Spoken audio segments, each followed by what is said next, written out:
evening. You know the vibes. You're rocking out with yours truly, Showtime Sizzle. I'm the sauce, so we're waiting on Quinton Randall. He just hit me up. He said about 3 minutes. Um, so I said, yeah, let me jump out here and get on now because I remember one time, right? I remember doing this an interview. If I did a fire interview, and I never. This is earlier with the StreamYard, and I never entered the studio because if you don't enter the studio, right, you'll be in the background. Right, we was in the background. I did a fire interview, all in the background. Never went live with it. I always remember that. So I made my business this time to make sure I'm on. And give him about 3 minutes. He should be getting in here. And we're going to get to it. He's fighting Brian Norman Jr. Here he is right here. Right on cue. What up? Let's bring him on.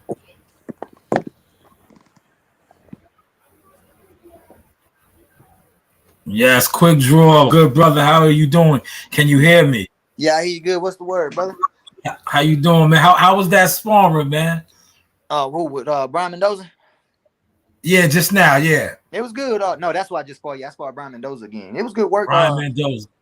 Yeah, he getting ready to go fight Tim Tszyu for the WBO title. Yeah. So you was getting them ready. You was getting them ready. That's what's up. Yo, speak on before we get into the Brian Norman Jr., man.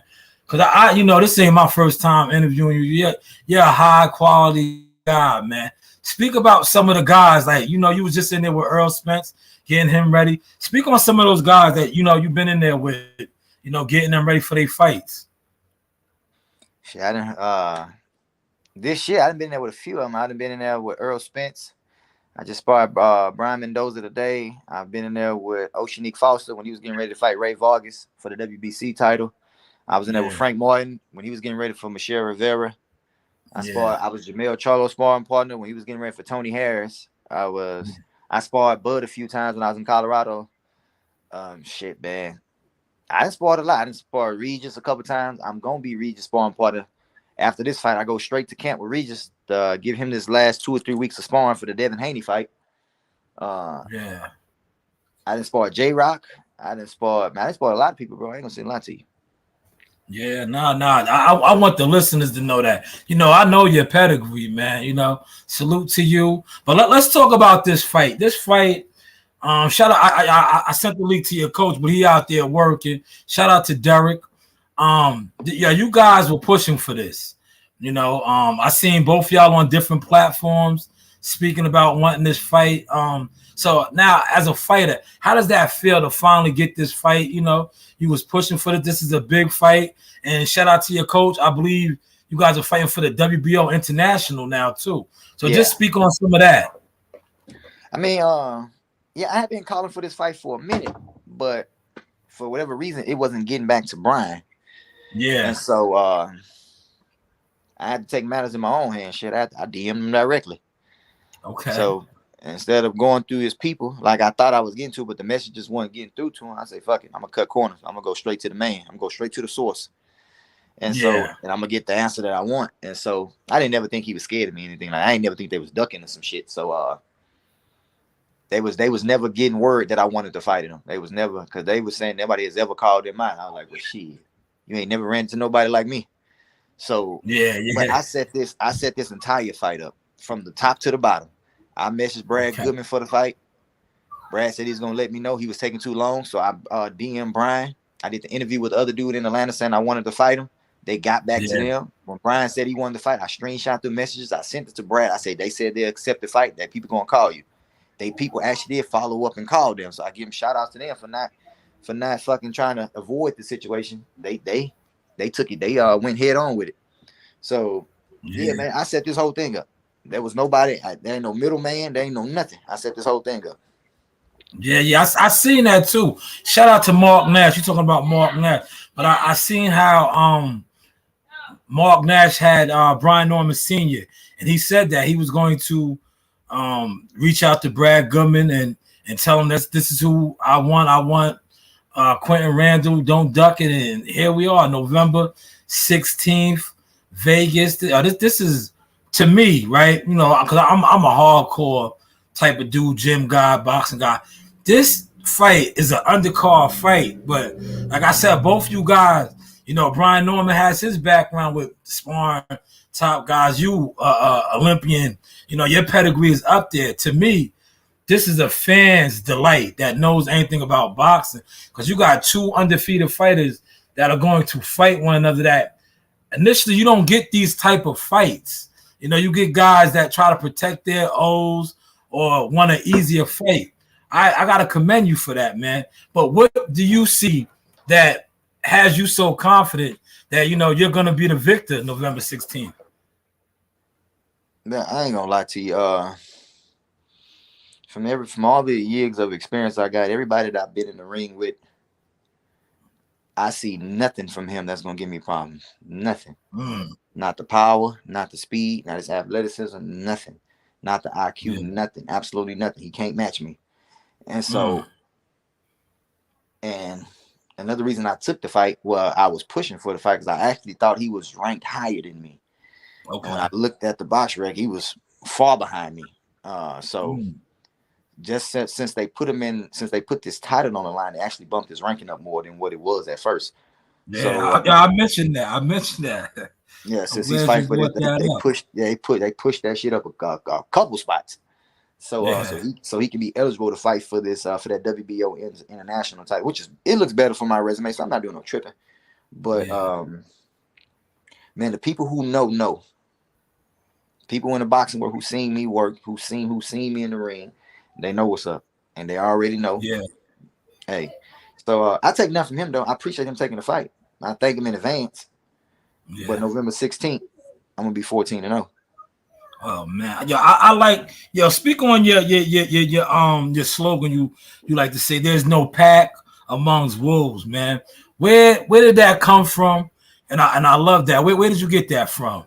Man, I've been saying that for over 5-6 years, and I've been saying that for a while. Like my gym is called the Wolves Den, and so and I'm the alpha. And so even when I was on the USA team, I was the team captain. Hell, I was the alpha. I was the alpha leading a pack of other alphas. So, and I see he claimed that wolf too. He can claim that wolf all he wants. He can be a beta, but he ain't no alpha. He ain't me. So, it's wolf versus wolf. Like I said, I take nothing from him. But then, cause when I initially DM'd him, I called him out on the dude podcast. I didn't know if he's seen it already though. But then I DM'd him, I think the next day and asked him, I said, "Hey bro, I'm a fan. I'm trying to get in the ring with you. I'm trying to get active." He was like, "All right, cool, bet. I'll talk to my people." But I didn't know he already had went on an interview that early that day or the day before telling people he was going to dog walk me and knock me out. So if I knew he would have said that, I would have never DM'd him with the respect that I did. You see what I'm saying? I would have never DM'd him on no nice shit. I'd have came at his neck. Yeah, so, but it is what it is. I mean, I don't think he's no bad guy. I don't think he believe in himself like I believe in myself. Like he said, he going to dog walk me and knock me out. He got to show me. I need to see that. Yeah. Oh man. I need to see that dog walk. That's the real fighter warrior talk right there. You got to show me, man. I respect and salute to that. I respect you and salute to that. So are you going to be, I know you're in Vegas right now. Are you going to be staying out there for the remainder of this camp or coming back to Houston? How are you working that out?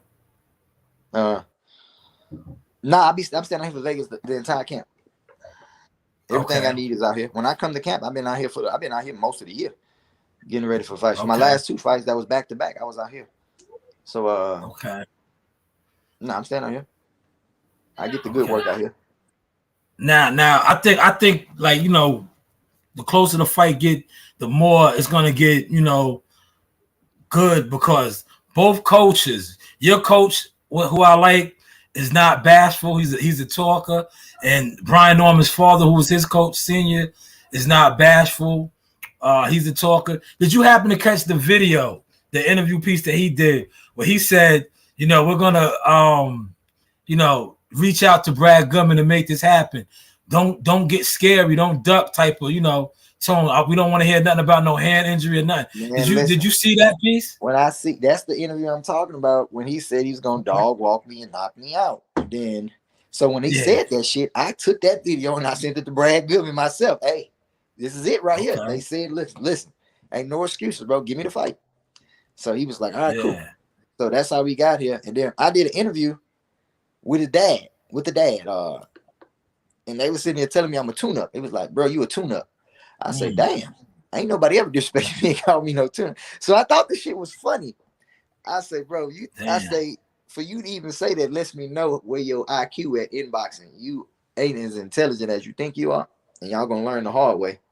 I said, it's a reason why I'm ranked higher than your son and I only got 13 fights, and he got 24 with 19 knockouts. I say, but don't worry, we gonna get active. We gonna get in that ring and we gonna stretch and claw. So, but I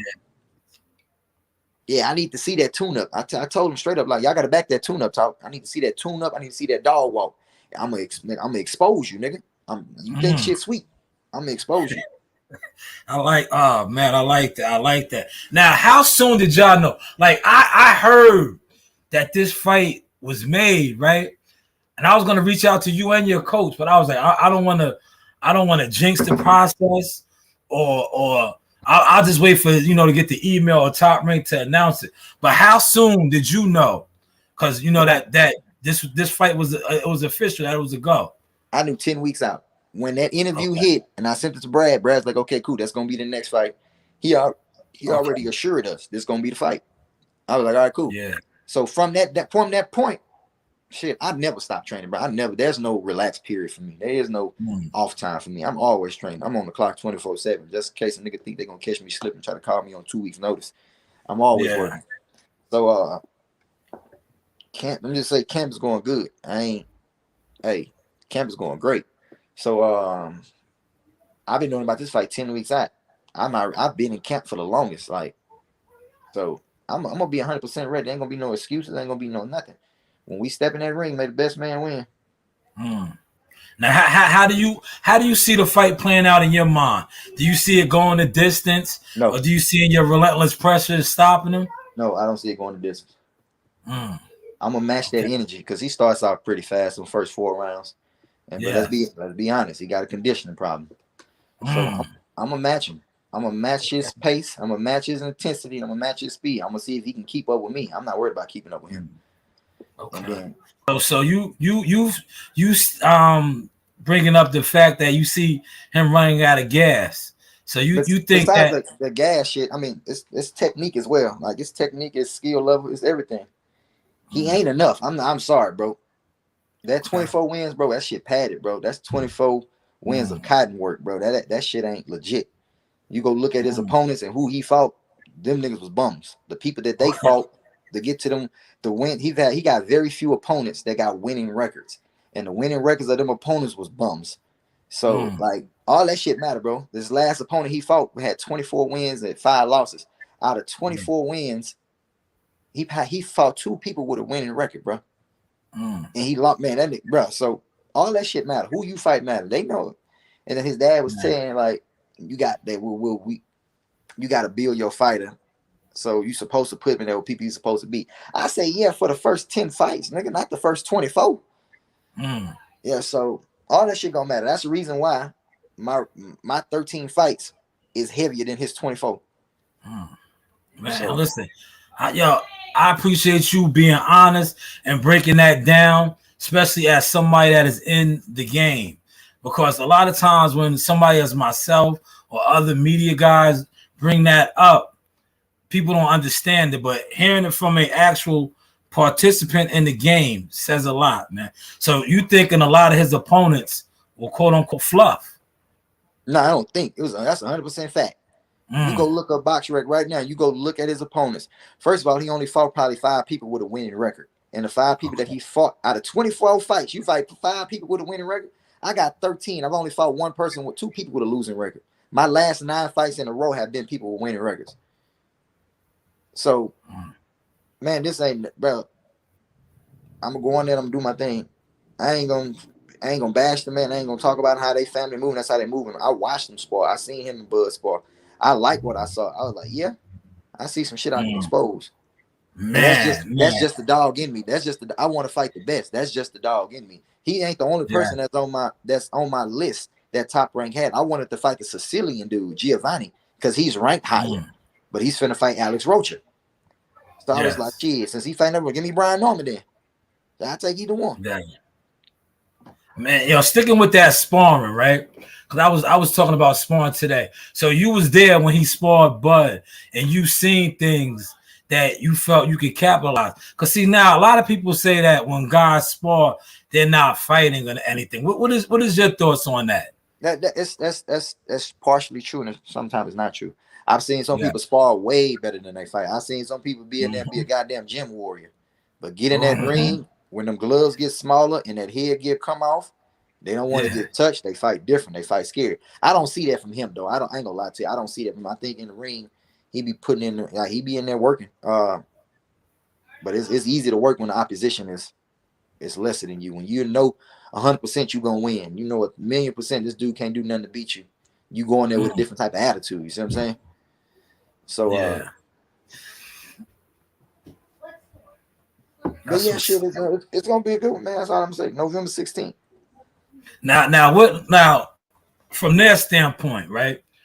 What do you think that they see that they felt like maybe what you think is the lack of fights that you have, that they felt that you was a tune-up?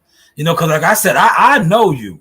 I know some of the guys you've been in there with, the Earl Spencers, the Troy Isleys, these top level type guys, right? So what do you think it is that they thinking that you're a pushover? Okay, so when you look me up on YouTube, bro, because that's the only way you're gonna find any of my fights, you don't see nothing that catches your eye. You don't see no flashy shit. You don't see no highlight reels.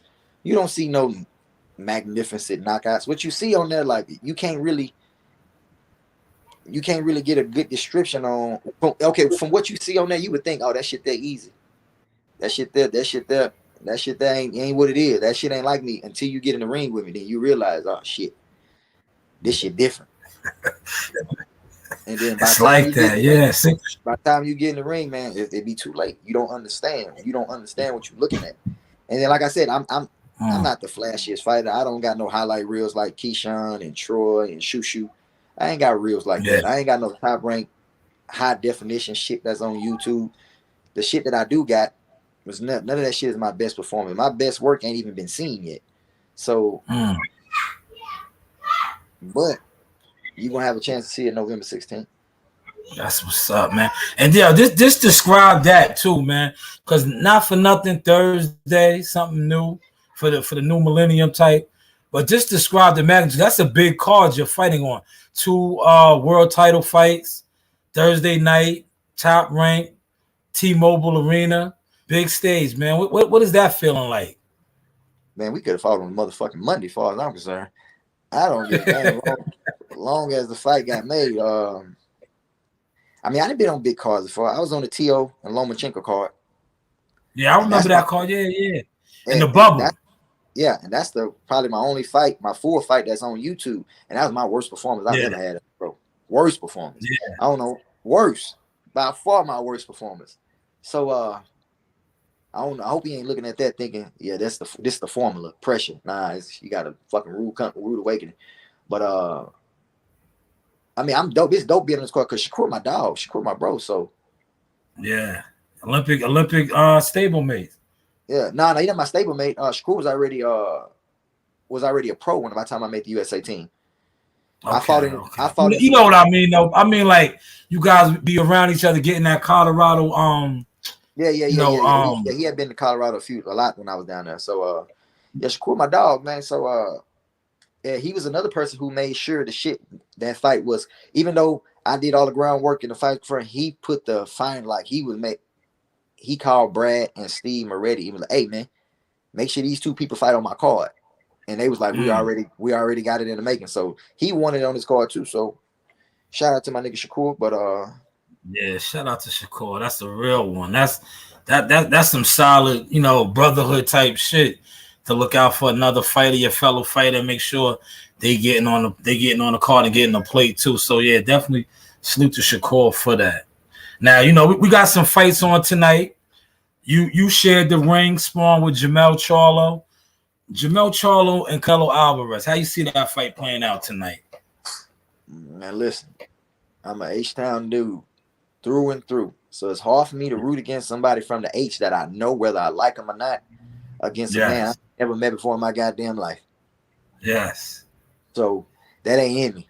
I'm black, he black. I know him personally, whether we didn't had our differences or not. So I'm riding with Charlo. Do I think he gonna win? No. Do I think he can win? Yeah. But this is a tall task. It's a very tall task. So but we gonna see. It's gonna be a hell of a fight, I believe. Now sticking with that, see, you're a fighter, right? You know, a lot of people think Canelo Alvarez is not really that good. Now, you a fighter. What do you think about that? For the people that say, you know, Canelo's overrated, his skills ain't really that good, he's just moved well. What do you say as a fighter about that? Man, listen, bro. Niggas can hate all they want. That nigga is nice. Yeah, right. Okay. It's that nigga's nice, bro. The way he beat Billy Joe Saunders, the way he beat Kovalev, the way he beat Triple G, the way he beat a lot of. But listen, the way he beat Daniel Jacobs, the way he beat Cotto, bro. He got a list of Hall of Famers on his resume that he's beaten. So for real, don't get me wrong. We've seen him have some shaky performances every Red Moon type shit, but shit, we didn't see Floyd have a shaky performance every Red Moon as well. When he fought Castillo the first time, he lost that fight, but they gave it to him. When he fought Maradona the first time, I thought he won, but it was still a shaky performance.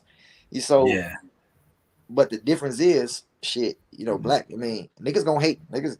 No matter what you do, bro, somebody gonna hate on you, bro. Somebody. Man, at the end of the day, the proof is in the pudding. The numbers, you can lie, they can lie. The numbers don't lie.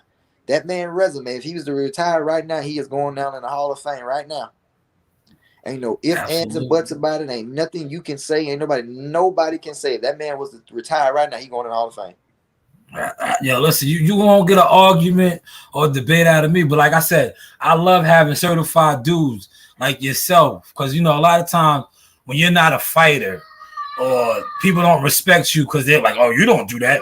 When you do this, so to come from somebody that does this is credible. Because that's why I always say over here. But hey, what do I know? They know. Always talking shit that he don't want to fight black fighters.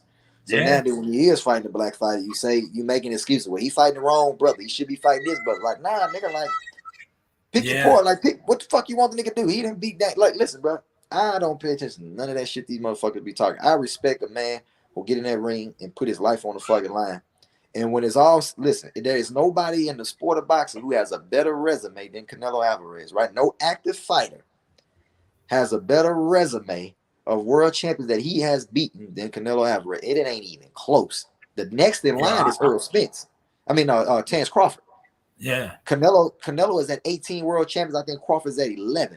It ain't even close. Nobody comes close. So you can hate all you want. The man put the work in, he win, whether we like it or not, whether he been in a close fight that went his way. When he lost to Bivol, I was not surprised at all. I thought Bivol was gonna beat him. I was like, man, I watched Bivol when he first came to America, when he was fighting on HBO After Dark. Mm-hmm. I remember Bivol when he had his pro debut in America, and I was like, man, this motherfucker can fight. It's Eastern European style, but it's nice. And when I realized he was gonna fight Canelo, I was like, man, don't be surprised if this man beat Canelo. He a big dude. Canelo's strategy won't work with him. Punching him to the shoulder, trying to weaken the shoulders. It ain't gonna work with him. He tried that shit, but dude was blocking and catching like it just didn't work. He was a big dude that had energy. Canelo, like, that was just a bad style for him. Canelo admitted it himself later, and he just admitted it in the reason. That was a bad style for me. But you gotta understand, like, styles make fight. I like Jermell Charlo as far as a boxer goes, but let's be honest. Jermell get hit flush a lot in every fight. Man. This is the wrong person. You want to hit you flush a lot in a fight. Yeah. So I tried to tell some people that if you watch the Brian Castano fight, the fight that he stopped Brian Castano, he took some shots. But not even the fight when he fought Brian Castano. You got to look back at his history. When he fought Brian Castano, he was getting punched on the second fight. The first fight, even more so. When he fought Tony Harrison in that rematch, Tony Harrison was lighting his ass up. When he fought John David Jackson's son, he was down on every fucking scorecard. He was down on he needed a knockout to win. And luckily he got the knockout, but he was getting his ass cooked. So it's been plenty of fights that he's been in to where he was losing, but his power bails him out.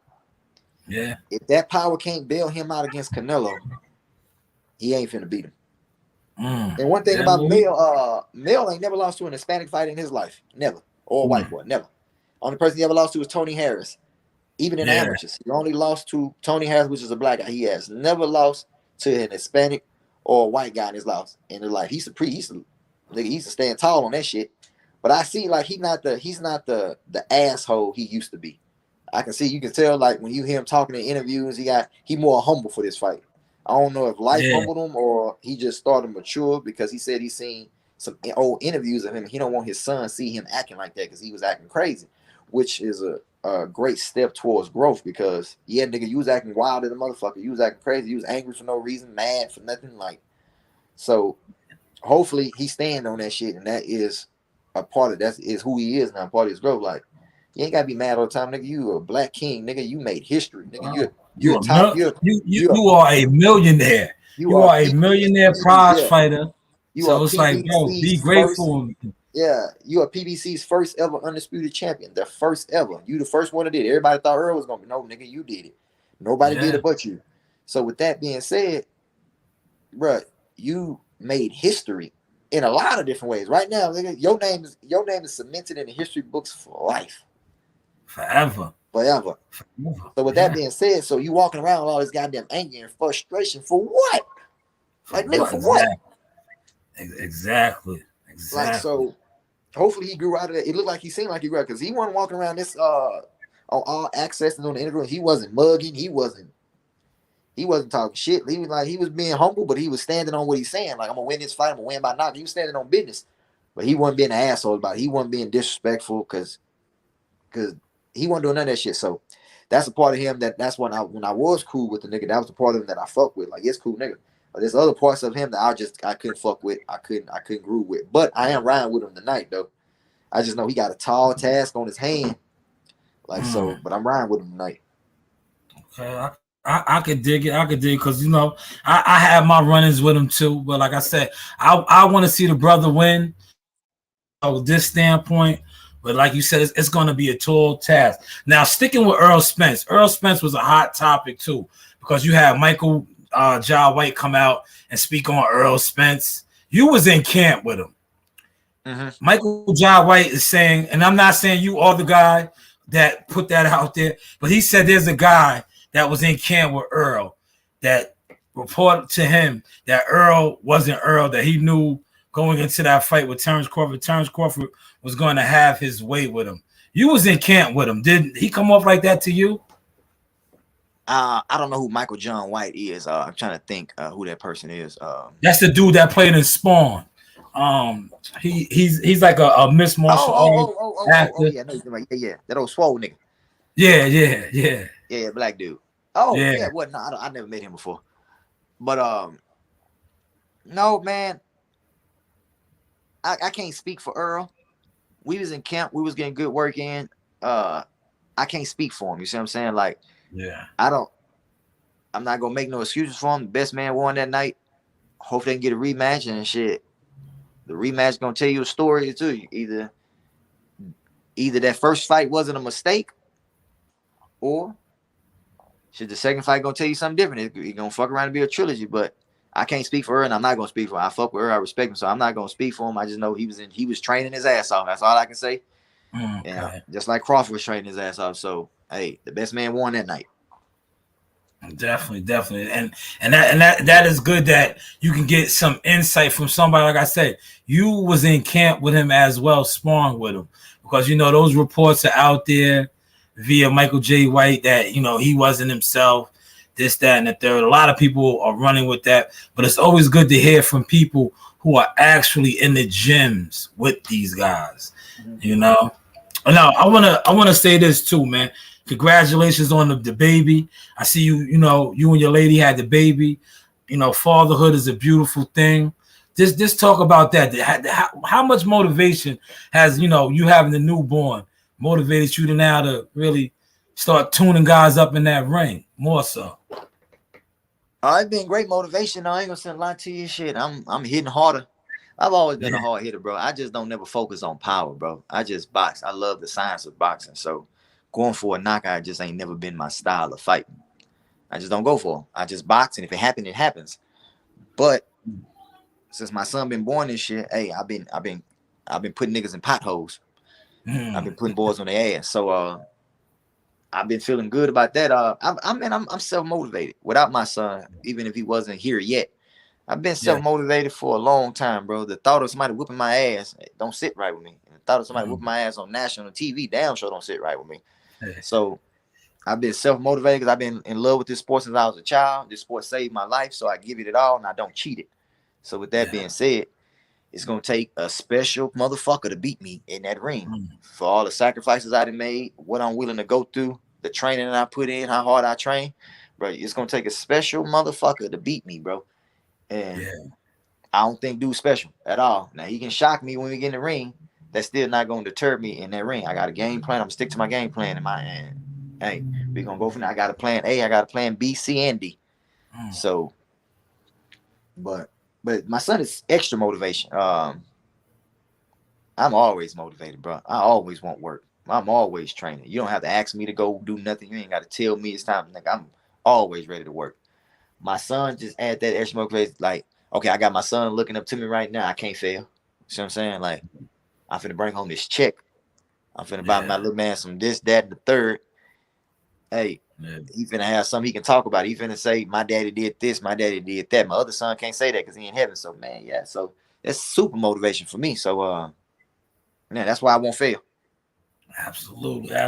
Salute and respect on that. Now, another thing I like to do, I like to let the fans and the people know other sides of the fighters too.